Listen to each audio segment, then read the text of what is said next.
where you are, the specific location, the type of building.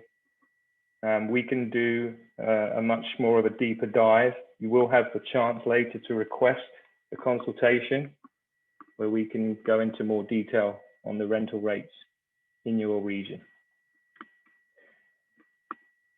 So the purpose of today's webinar, we're going to discuss the importance of the office lease agreement. Why is it so important? We're going to look at the key terms and conditions within your office lease agreement. Many of you who lease your space may have just looked at the 1 or 2 pages of the lease agreement, and then the other 30, 40 pages is tucked away in the drawer. And a lot of the key legal provisions that can have an extreme risk and liabilities, especially in the future. We're going to take a little bit more of a look into that. We'll also give some practical advice on negotiating the lease agreement. Now, a lot of doctors I speak to on a daily basis, the conversation always comes up, even if they've been leasing for a long time. Should I buy a building? I don't like my landlord. I would like to buy something. Sometimes I will have the same conversation with a doctor who I spoke to 5 years ago, who's still leasing and still thinking of the idea of buying. But let's just look at some of the pros and cons of buying versus leasing. Now, when we talk about buying our own property, obviously this requires a large upfront financial investment. But then you do become a landlord. You don't have to answer to anybody but yourself. But with that comes more responsibilities. Depending if it's a single tenant or multi-tenant, you are then responsible if anything does go wrong in the property. If there's a problem with the toilet, or if there's the HVAC or a leak, it's your responsibility. It does, however, give greater flexibility on how you use the space. You have the freedom to control the property. If you want to make changes, you don't have to get permission from anybody. And in the future, you may decide you want to keep the real estate and sell the practice. If we look at some of the pros and cons on the other side, if we are leasing, now if you lease, this requires a smaller upfront payment. So naturally, you will have more working capital towards building out the practice. And then you have the flexibility to relocate or expand. You're not committed entirely to that space. If for whatever reason you grow out of the space, or the area, the demographic is not what it was, when you first leased the space, you're able to relocate or expand. But the common ground here is the dental office lease. Whether you own a building, whether you lease a building, it's still vital that you have a lease in place. Especially if you do own a building. A lot of people that I speak to who own their own building don't realize that it's important to have a lease that separates the building from the practice. Because if you do eventually want to keep the building and sell the practice, you need to have a lease in place for a potential buyer to take that practice. So what is a lease? This is a question that I always ask at my seminars. And obviously there's a little bit more reaction from the room. This is a one-way webinar. What is a lease? Well, really, a lease is a check, and it's one of the biggest checks that you will write in your working business life. If you take an average of $5,000 a month, $60,000 per year, the average dentist will stay statistically at the same space for at least 20 years. So if you think about that, when it comes to you actually signing that lease, is that 60,000 per annum over 10 years? That's 600,000, 20 years, 1.2 million. And I'm not even including any additional inflation with the rents rising, any common area maintenance, operating costs. I'm just talking about the base rent. You are writing a check for 1.2 million. Now, if I went back to my original point about the lease that you probably signed and looked at the first 2 pages, if you knew you were signing a lease that actually was for 1.2 million, you really would take that a lot more seriously when it comes to reading all the fine and all the small print. So why is the office lease so important?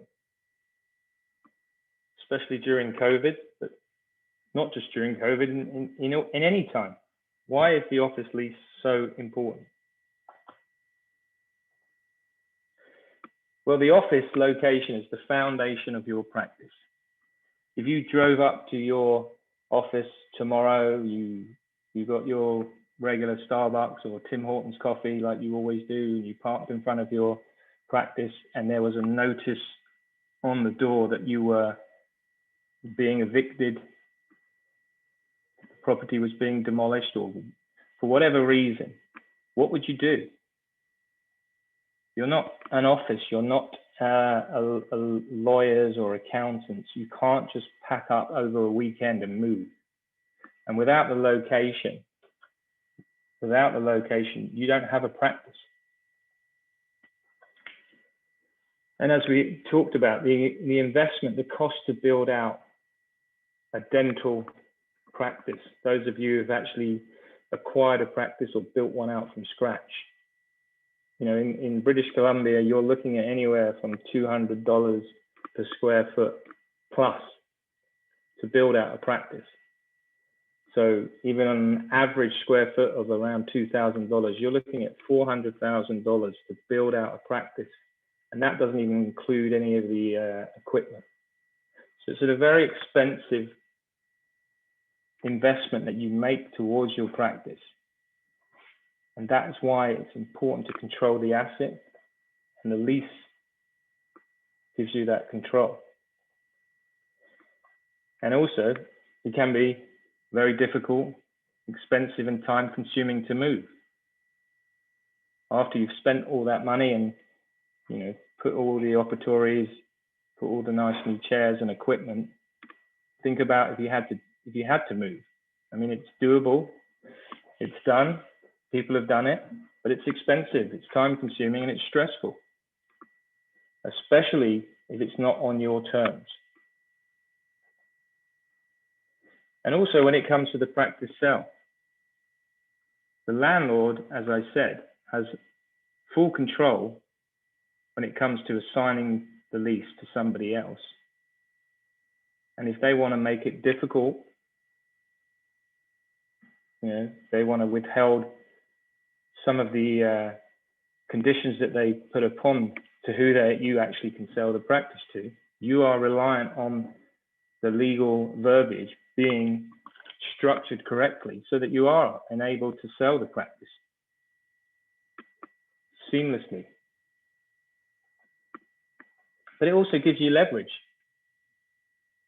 you know, especially now during these difficult times during COVID, starting to see that a lot of tenants know that with regards to the retail sector, and there's more vacancies within the surrounding areas, gives you leverage.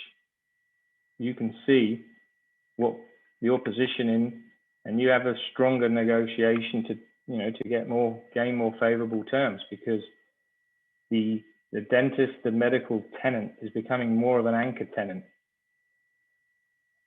You need to be in the office. You can't practice from home. So, you know, you pay your rent. You have one of the lowest default rates in the country. And you have to understand that. So what are the 3 key sellable components of your practice? Again, this is something that would have a bit more interaction when I'm live at my seminars. So the first part is the equipment. Now, obviously, depending on the equipment, on how old it is, or how modern or how new it is, if you do sell your practice, someone might want to take that equipment. But that does count towards the value of your practice. I mean, what else makes up? Goodwill, your patience. If you've been at this practice, if you've been at this location, you're part of the community. Patients come to see you. They want to see you. You're the dentist that they've been coming to, and maybe you've been looking after their, parents and then their children and grandchildren, and you're part of the community, and that is a really important asset when it comes to selling the practice. But the main thing that takes up the majority of this chart is the lease. Without the lease, without a well-structured lease, what is your practice worth?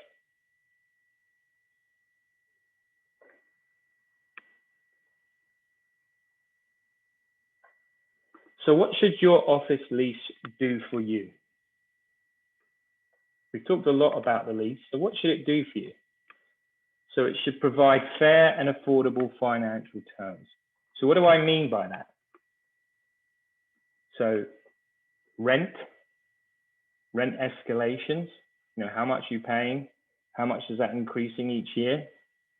On average, with the consumer price index, maybe around 3%. But in some cases, I've seen leases increasing by 4, 5, 6% per annum. We want to make sure it's affordable. And that also includes some of your additional expenses, your common area and maintenance. Is the landlord, providing you with an annual reconciliation statement? Are there any huge discrepancies? Do you get the statement and then suddenly they slap a $5,000 or $10,000 additional cost because they did some more work to the building that you were unaware of? We need to make sure that all of these additional costs are itemized. You have a detailed statement, you have the right to audit. You need to make sure that there's nothing untoward happening in these sort of situations. We worked with a doctor many years ago who was in exactly the same situation, had a reconciliation statement and was hit with a $15,000 additional cost. And when we were retained by this client, and when we did some more of our own research, what we established and what we found out was the landlord was using his brother-in-law for all maintenance, snow removal, garbage removal, and was charging some additional fees, passing them on to the tenant, and they were splitting the profits. So we want to make sure that everything that is you're paying for, you're either getting or it's fair and affordable. We also want long-term stability and security. So what does that mean? So we've talked about earlier about how much money it can cost, or how much of an investment, whether you've built out the practice or you've acquired a selling doctor's practice. If you've put in $500,000, you want to make sure that you have long-term stability and security. So we normally recommend a 10-year lease with 2 5-year options, depending on your situation. But you want to have security. You do not want to run out of term and not have control of your asset.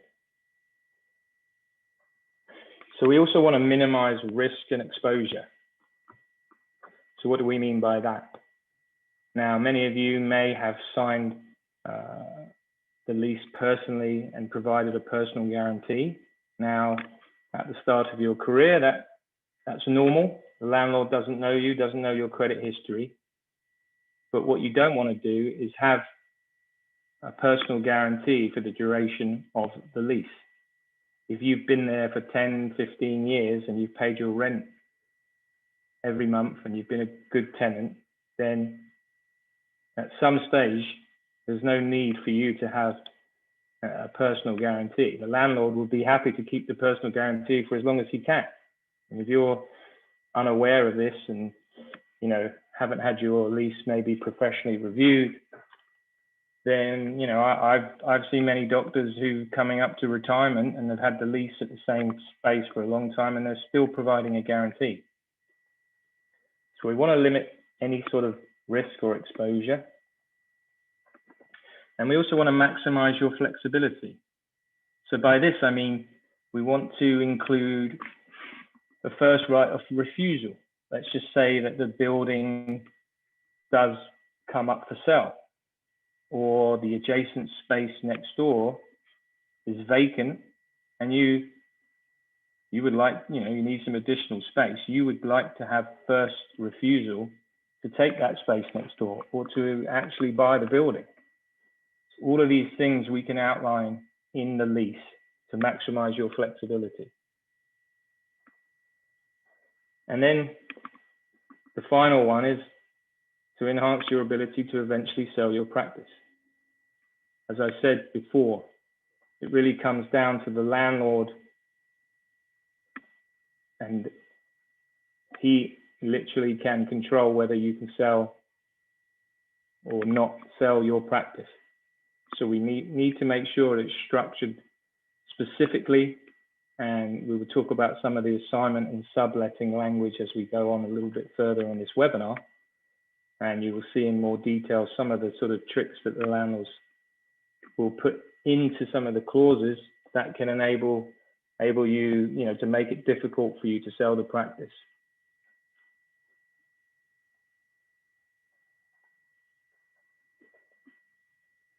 So what's in your lease? I've spoken about a lot of these legal provisions. So I want to run through a couple of examples. As you can see on your screen, this is an option to renew lease, which is found in 90% of leases.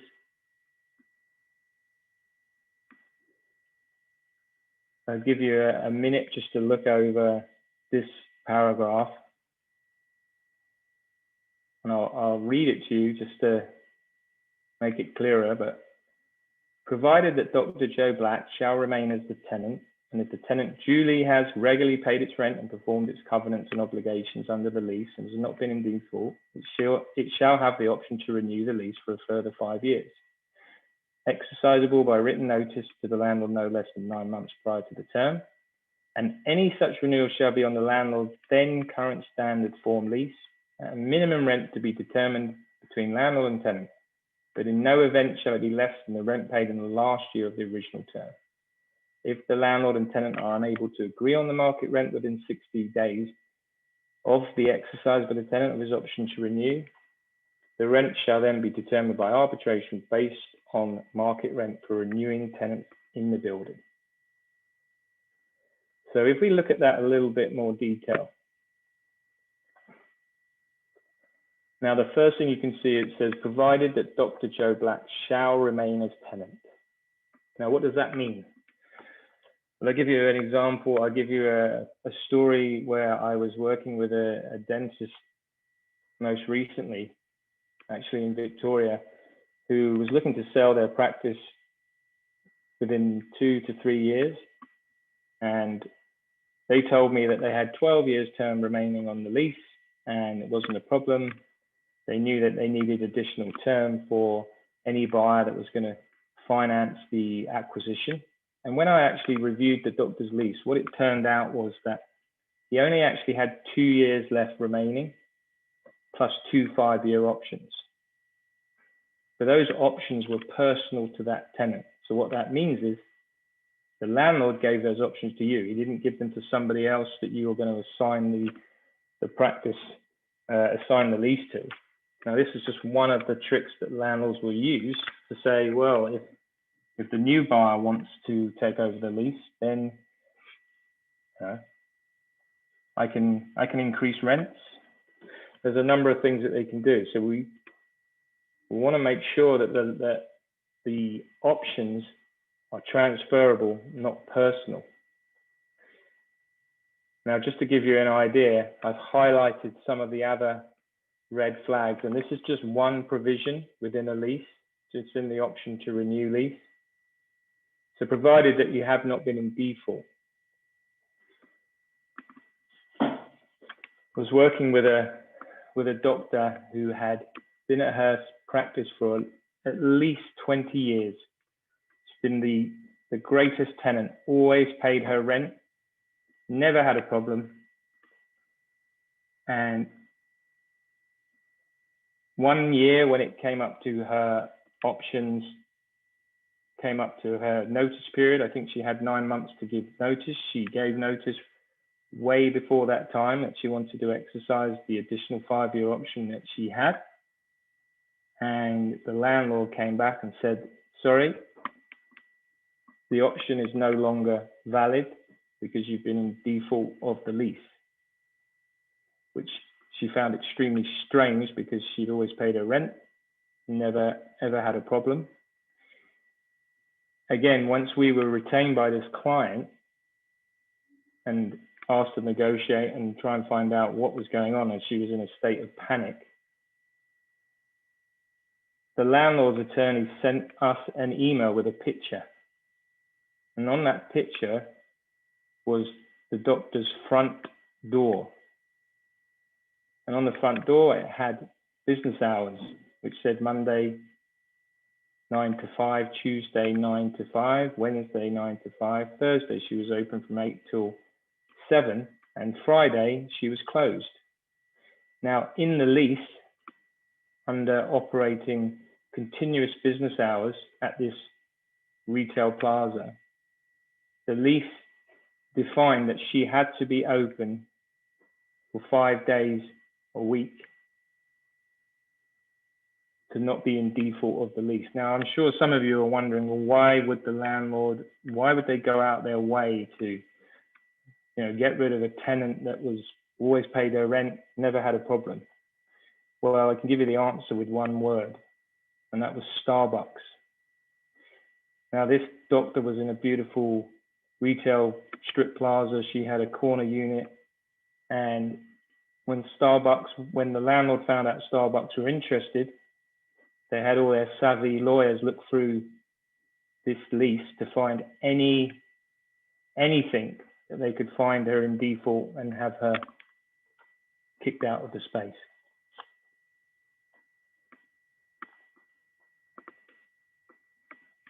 Also talks about the renewal should be on the landlord's current standard form lease. So you exercise your option, and then the landlord can revert back to their own current standard form lease. So any changes or anything that you may have had or may have negotiated in the previous time, they can all go out the window.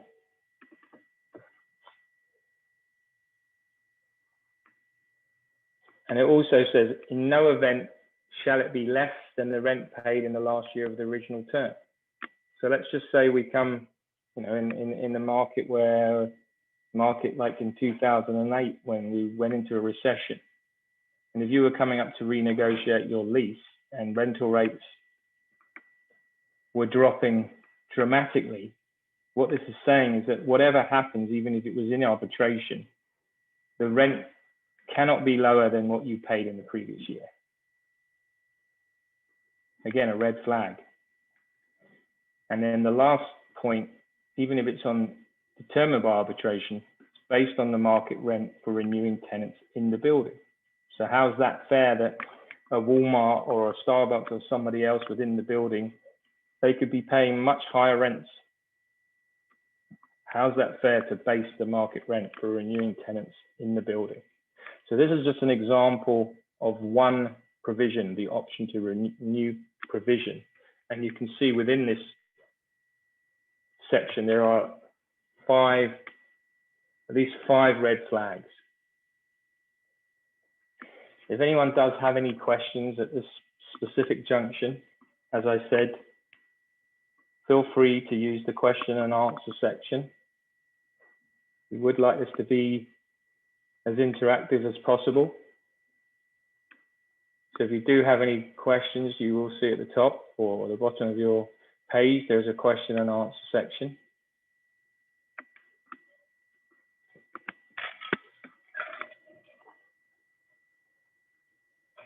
So one other provision that I wanted to talk about in a little bit more detail as well is the assignment provision.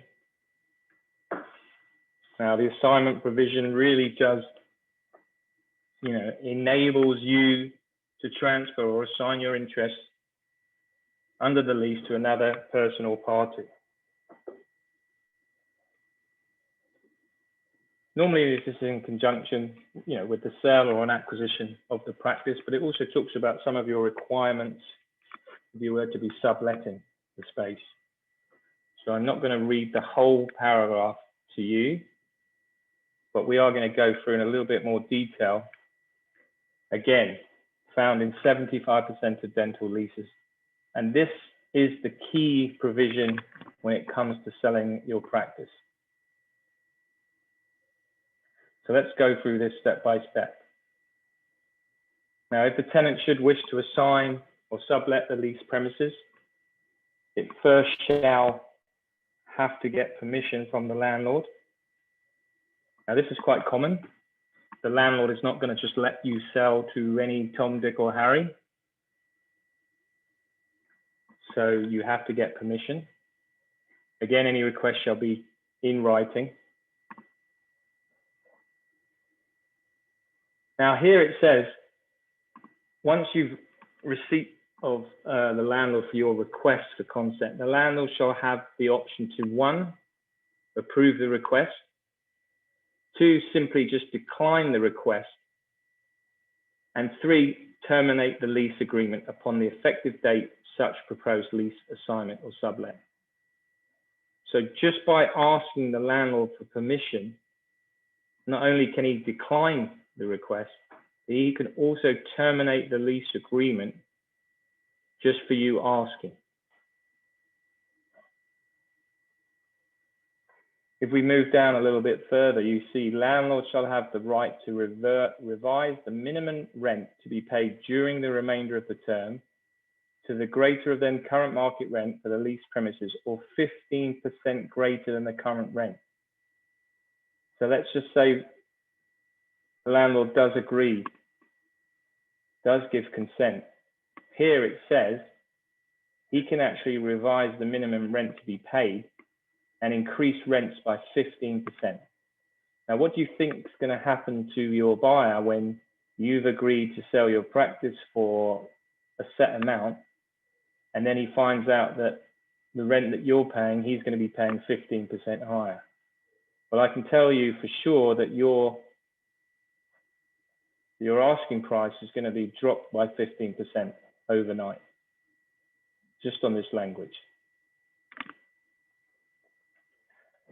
Now, furthermore, should the tenant receive from the assignee or subtenant any rental income, cash goods, or any form of consideration in connection with the assignment of the lease or sublet of the premises that is over and above the current base rental rate payable to the landlord during the fiscal year, the difference between the annual rental rate and any such income, cash, goods, or other consideration shall be paid to the landlord directly within 30 days of tenant's receipt thereof.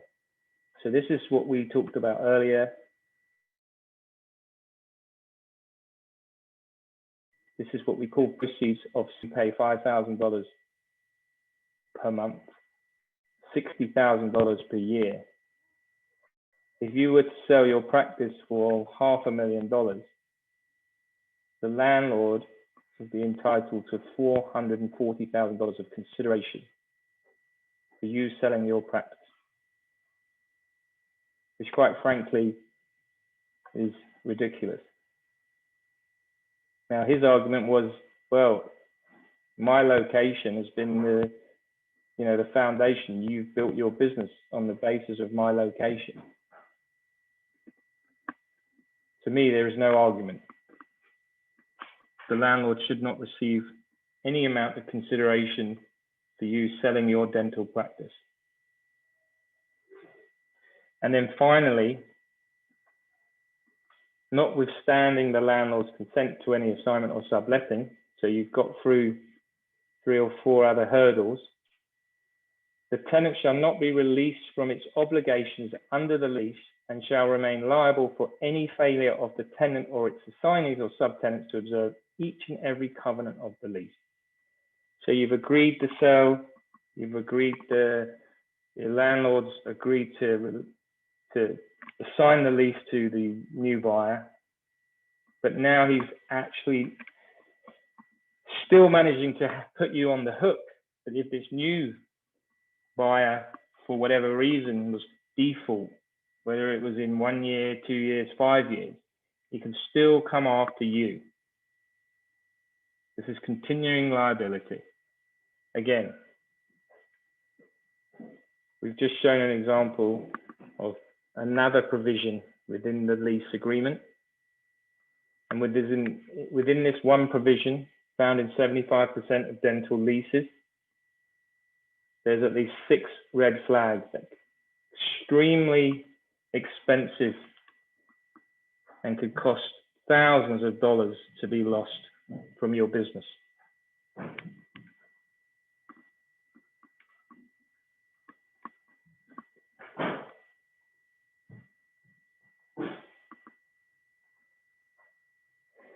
So what are the other critical business impacting clauses that we may also come across?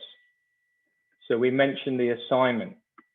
Now in British Columbia, there are a lot of leases that have demolition clauses within the lease. Now, not necessarily does that mean you can't sell your practice if there's a demolition clause in there, but again, it depends on how that's written. How much notice period do you have? Relocation provision. There's some of the surrender and restoration clauses. What your liabilities are or what your responsibilities are, you know, if and when the next dentist moved out, could include some requirement for you to return to the landlord's original pre-existing dental condition if you were to relocate. Personal guarantees. Financial statements, especially during COVID. We've seen this much more common where the landlord has the right to see or ask for 2 or 3 years of financial statements, and it's been written in the lease. So when you're saying, you know, things are difficult, you know, we're struggling, we need some help with the rent, if the landlord is able to see your financial statements, you think that that's going to give you any leverage if he sees that, you know, things are going well and you know, you have good capital and production's okay. We don't want the landlord to see your financial statements. But again, like I said, see there's 2 parts to the lease. There's the financials, which the rent and the term, but there's also these 20 or so provisions that really critical and really can impact the business.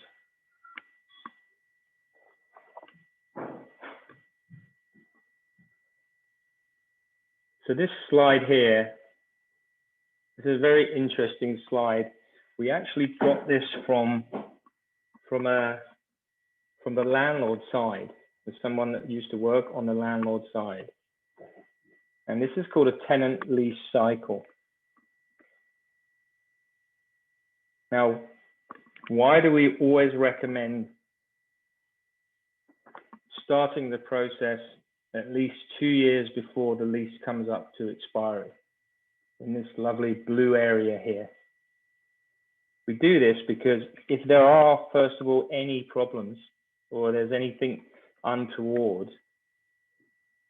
then you do have to, you know, relocate, or you're not happy with the agreement, you need to give yourself as much time as possible for any circumstances that can prevail. Now, the landlord, when you reach out to them 2 years before, yeah, maybe they don't answer your email, maybe they don't respond to you, because what they want to do, they want to get you into this area here, because they know the longer that they can leave it, the nearer that we get to the expiry date, the less likelihood that you will want to move or will even have time to move.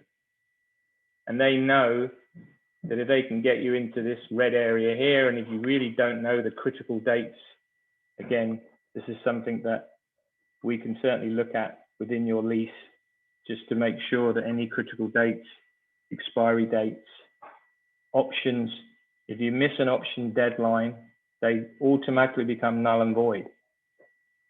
So the landlord wants to get you as close to this because it gives them the most leverage. And we want to start the process as early as possible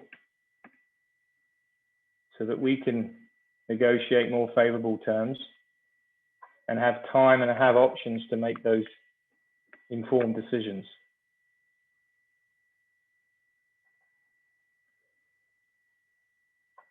Now, during COVID, we've seen some unprecedented opportunities. You know, we've been extremely busy with lease renewals, negotiating some long-term lease renewals, really just resetting some of the financials. Now is a great opportunity to start those conversations. Landlords are really starting to feel the pinch, and I imagine that that's only going to continue to get worse as vacancies increase. So if they were to get a call from their dental, their medical professional tenant saying, you know, I want to be here, I want to be here for a longer term, but I want to be looked after. I know that you've got a lot of vacancies. You know that I'm a good tenant. This is a great opportunity to have those conversations. And if you don't like what's being offered and you're at a stage in your career, whether you're a mid-career, or, you know, there may be an opportunity across the road. I'm sure that you're seeing as you drive to work every day, I'm sure that you're seeing numerous amounts of vacancy signs for lease signs as you go. I know I am. So as far as the landlord's concerned, again, he doesn't have to know that you may not want to move, but it's a strategic game of chess or poker. As far as you're concerned, if you're not going to get looked after, then you'll go somewhere else. So these are unprecedented times. And if you are looking to, you know, you're an associate or you're looking to start a new practice, or even if you're wanting to add an additional location, maybe a satellite office, this is incredible times. Financing's at the lowest of our lifetime, equipment and supplies. I know for a fact that there's numerous amount of deals that are being done or being offered.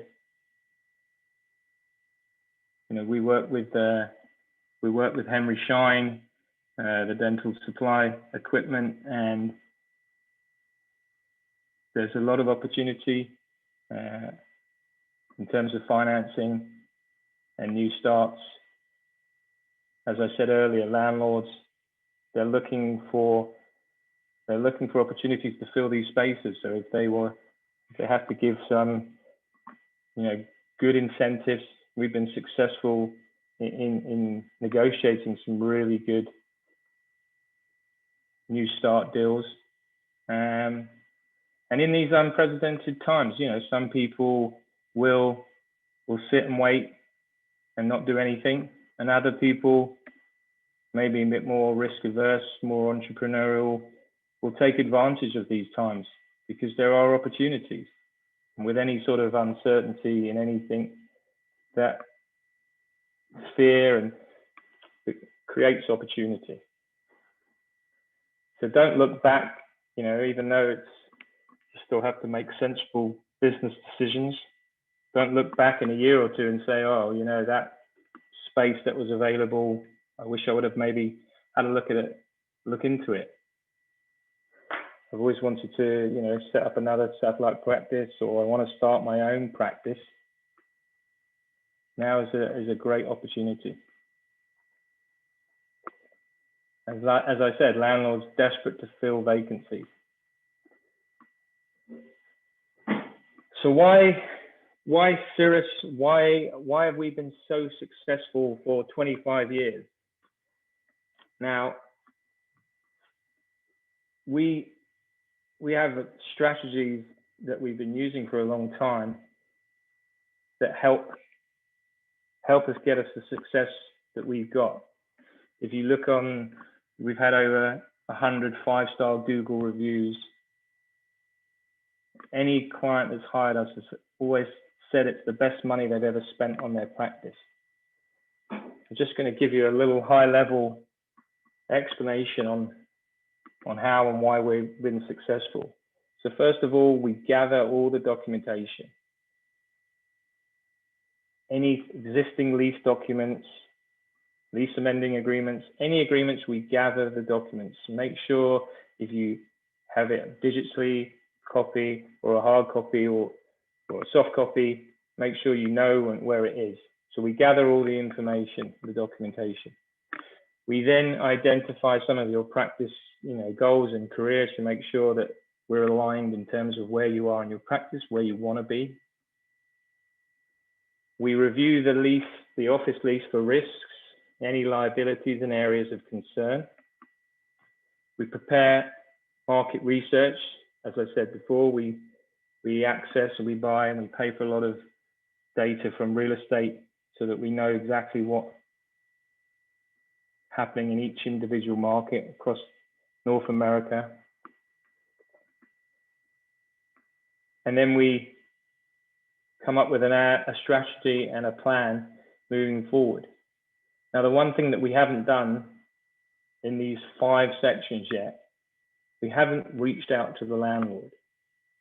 We haven't even had a conversation.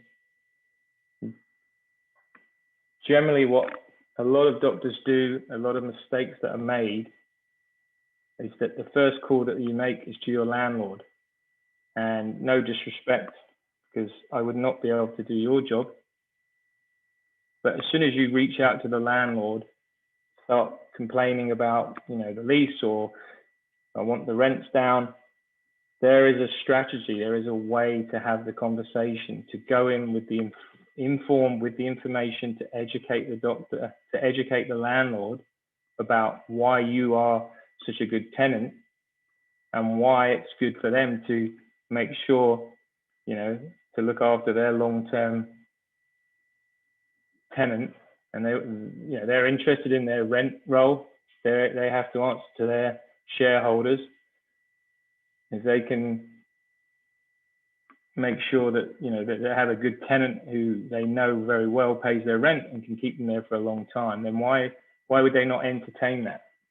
So once we've reached out to the landlord, again, we're not looking to upset any relations. We know that you have to work with these people. We would then negotiate, probably spend 15, 20 hours negotiating some of the financial economics. We would then also all the back and forth and the red line with all the legal provisions. And then we would have a final review, a final execution lease that everybody is satisfied with. And that is our success. That is how we've been successful in winning lease negotiations for the last 25 years.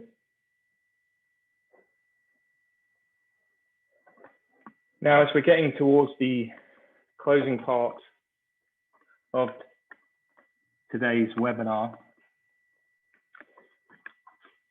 we do have a critical dates and risk analysis with a value of $1,495, whereby we would spend 3 to 4 hours analyzing your lease for any traps, any liabilities. We would then get on a scheduled call. We go through your career, where you're at, where you want to get to. We'd explain about what some of the, the traps and what some of the ideal lease should look like, and negotiate effectively a tactical plan. Now, as you have kindly taken some time out to join our webinar,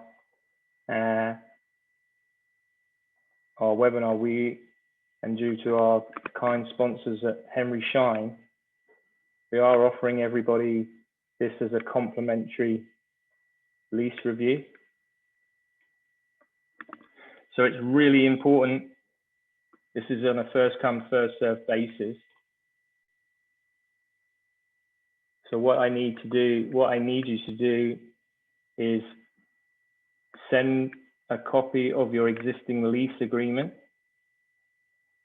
And if you have any amending documents, basically anything pertaining to the lease, I need you to send to that email, info@cirrusconsultinggroup.com. You can also reach out on that 647-789-3246, and on a first come, first served basis. So I really do encourage you to take advantage of this complimentary lease review. It is extremely beneficial, and it will let you have a good understanding about where your lease, where you're at, any liabilities within your lease. Now, as you can see, there is a questionnaire that I would encourage you to fill in. There's a poll on the screen. Now, I know I've been talking for a while. Is there any questions? Anyone have any questions? Please feel free to use the question and answer. So there is one, I have a question here saying, why would my landlord, why would he negotiate? He's been a difficult landlord in the past. Why would he negotiate with me now? Well, as I said, it's really about educating the landlord. If we were to submit a proposal to the landlord for a new 10-year lease, a new 10-year term, ask yourself this: why would they not come to the table? Why would they not want to negotiate and have someone commit to 10 years more of income?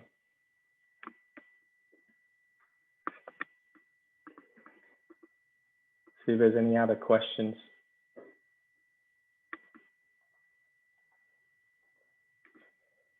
Come on, don't be shy. It's coming up to the end now. Anyone have any questions? Please fill in your poll. If you don't know, the exact dates, then once we set up the call, the consultation, once we receive the lease documents, then we can certainly look at that in more detail. And like I said, it will be much more specific to everyone's individual situation, depending on what stage of their career they're at, when their lease expires, if they have a lease, if they're looking to start a new practice, what location, whereabouts exactly they are, the building type.